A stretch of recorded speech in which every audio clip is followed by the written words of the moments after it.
জানেন যে দেশে একটা ক্রান্তিকাল চলছে।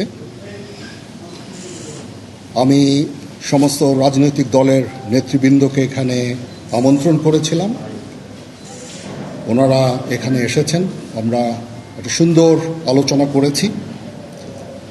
সেখানে আমরা সিদ্ধান্ত নিয়েছি যে একটা ইন্টারিম গভর্নমেন্ট আমরা ফর্ম করব এবং ইন্টারিম গভর্নমেন্টের মাধ্যমে এদেশের সমস্ত কার্যকলাপ চলবে। আমরা এখন মহামান্য রাষ্ট্রপতির কাছে যাব যে এই ইন্টারিম গভর্নমেন্ট ফর্মের ব্যাপারে ওনার সাথে আলোচনা করে আমরা একটা ইন্টারিম গভর্নমেন্ট ফর্ম করে দেশ পরিচালনা করব। আমি আপনাদের কথা দিচ্ছি, সমস্ত হত্যা, সমস্ত অন্যায়ের বিচার আমরা করব।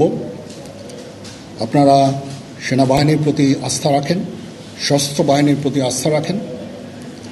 আমি সমস্ত দায়িত্ব নিচ্ছি। আপনাদের জানমাল এবং আপনাদেরকে আমি কথা দিচ্ছি যে আপনারা আশাহত হবেন না। ইনশাল্লাহ আপনাদের যত দাবি আছে সেই দাবিগুলো আমরা পূরণ করব এবং দেশে একটা শান্তি শৃঙ্খলা ফিরিয়ে নিয়ে আসব। আপনারা আমার সাথে সহযোগিতা করেন।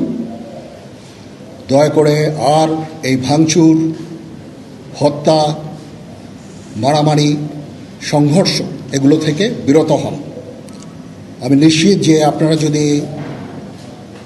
আমার কথা মতো চলেন, আমাদের সাথে যদি একসাথে যদি কাজ করি আমরা, নিঃসন্দেহে আমরা একটা সুন্দর পরিণতির দিকে আমরা অগ্রসর হতে পারব। আপনারা দয়া করে আমাকে সাহায্য করেন।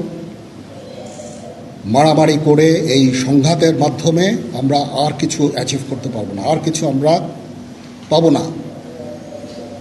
সুতরাং দয়া করে আপনারা সমস্ত ধ্বংসযজ্ঞ, সমস্ত অরাজকতা, সমস্ত সংঘর্ষ থেকে বিরত হন এবং ইনশাআল্লাহ আমরা সবাই মিলে একটা সুন্দর ভবিষ্যতের দিকে আমরা অগ্রসর হব।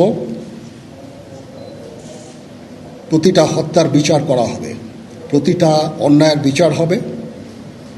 আমরা আজকে সুন্দরভাবে কথা বলেছি। সমস্ত দলের প্রধান দলের নেতারা এখানে উপস্থিত ছিলেন। আমি ওনাদের ইনভাইট করেছিলাম এখানে। ওনারা ভেরি নাইস অফ দেম যে ওনারা এসেছেন অ্যান্ড আমরা একটা সুন্দর আলোচনা করেছি এবং এই আলোচনাটা ফলপ্রসূ হবে বলে আমি মনে করছি এবং আমরা একটা সুন্দর একটা ইন্টারিম গভর্নমেন্ট ফর্ম করে আমরা দেশ পরিচালনা করব। মাননীয় প্রধানমন্ত্রী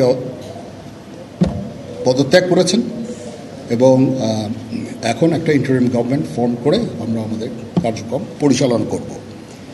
আপনারা একটু ধৈর্য ধরেন, আমাদের কিছু সময় দেন। ইনশাআল্লাহ আমরা সবাই মিলে সমস্ত সমস্যার সমাধান করতে সক্ষম হব। আপনারা আর এই সংঘাতের পথে যাবেন না এবং শান্তি শৃঙ্খলার পথে ফেরত চলে আসেন। আমাদের দেশের অনেক ক্ষতি হচ্ছে, অর্থ সম্পদের ক্ষতি হচ্ছে, জানের লোকজন মারা যাচ্ছে। তো এগুলো থেকে আপনারা বিরত হন এবং আমাদের সাহায্য করেন। আমি সমস্ত দায়িত্ব নিচ্ছি, আপনারা আমাকে সাহায্য করেন। সবাইকে ধন্যবাদ। আল্লাহ হাফেজ।